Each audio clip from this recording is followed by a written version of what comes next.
International correspondent Robert Sherman live for us in Tel Aviv. Robert, we cover this story, here from thousands of miles away, and I often think about you being right there, kind of on the front lines.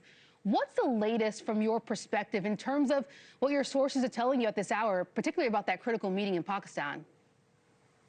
Yeah, I mean, one of the key elements that you have coming out of Pakistan are these negotiations, which will certainly involve the Strait of Hormuz. And moments ago, we just got confirmation from Central Command that 2 American destroyers successfully crossed through the Strait of Hormuz today. The initial steps of these operations in order to clear the Strait of Hormuz of mines and reopen freedom of navigation. Because even while we have seen a few cargo ships going through in recent days, they go through with the blessing of Iran. There are questions about what kind of mines and what kind of treachery is currently in that waterway there. So freedom of navigation has not been restored. That is a key element of these operations in the Middle East, and also the talks that are happening right now in Pakistan, with the president saying it is a non-starter. Strait of Hormuz must be opened in order to keep the ceasefire going. But you have these two nations, Iran and the United States, who inherently do not trust one another. That's why you've seen Pakistan's prime minister, who you see on your screen there, who has really played a key role in bringing both of these nations to Islamabad, to the negotiating table. There's the foreign minister on the right there as well, in order to have these face-to-face talks, the highest level talks between the two nations since 1979.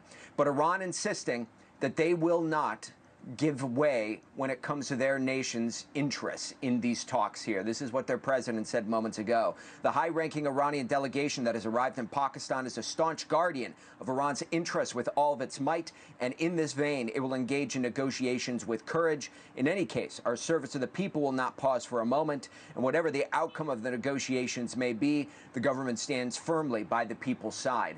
There's a lot of red lines that are happening in these talks here. The nuclear ambitions, Iran's ability to fund militia groups around the region. One of Iran's sticking points heading into these talks, what you're looking at on your screen right now, these strikes that Israel has been carrying out on Hezbollah positions in Lebanon. It's been a very active day in northern Israel today, with the back and forth continuing on throughout much of the day. And while there are those negotiations that are slated to take place between the Lebanese government and the Israeli government in Washington this upcoming week, that alone is significant considering those countries do not have diplomatic ties.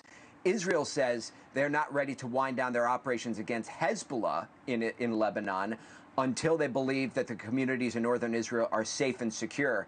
And as we see, with it remaining such a highly dynamic environment, 200 targets hit over the last 24 hours, not slowing down at this hour. Alicia? Yeah, Robert, we all know that this is a fragile ceasefire, and so many of us on our edge of our seats just hoping for some positive outlook on these negotiations and talk. I know you'll keep us posted any updates that you get. Thank you so much. And here with me on set is NewsNation's Kelly Meyer, who spoke with the president earlier today.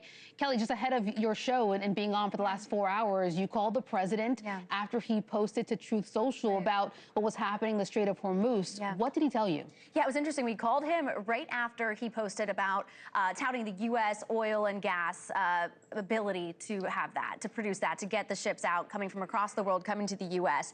But then he also told us and broke this to us right before his other Truth Social post that he was going to be making sure that the U.S. ships were clearing those Iranian mines, because there was this report that there was intelligence that Iran didn't know where they were. So he said, I don't know if that's true, but we know where they are, and we're sending our ships over to clear it, so then that would allow tankers to go through. That's a big part of these talks. I also asked him if he feels as though the Iranians are negotiating in good faith, and he told me, I don't know, I'll let you know, we should know that in a short time from now. Fast forward to where we are out at now, it's late there, the talks are still ongoing. When I asked him if he thought that these were going to go well today, he said, I have no idea. And I said, are you hopeful? And he told me, whatever, otherwise we'll reset, we're ready to go. So basically saying in this warning that if the talks don't go well, they have the military ready and they're ready to keep going. So a lot at stake and a lot still in question at this hour. Yeah. I'm curious, because I actually overheard some of that conversation, and as someone who reports from Wall Street a lot about the economic impact of this conflict and the pressure that the president seems to be under when it comes to ending this conflict, getting that Strait of Hormuz open, he seemed pretty even keel on that phone call. What's your gauge on his balance between that pressure and the task at hand? I think that he feels, and this White House feels, that he has the support of his party. That's a big question of, we know the U.S. military is there and could keep going, but does he have the political support it to keep going, and he feels that he does. And he kind of goes back and forth on some of the things he says often, but he's constantly trying to make sure that that threat is out there to Iran. And there's a lot of things that he could say to the public that maybe they're doing different behind the scenes, but certainly calm, even-keeled, ready to talk to us as we're getting ready for the show for about a brief 2 minutes as he is, making his way to the next event. Thank you for watching. Subscribe below and download our NewsNation app right now on your phone, and you will get fact-based, unbiased news for all Americans.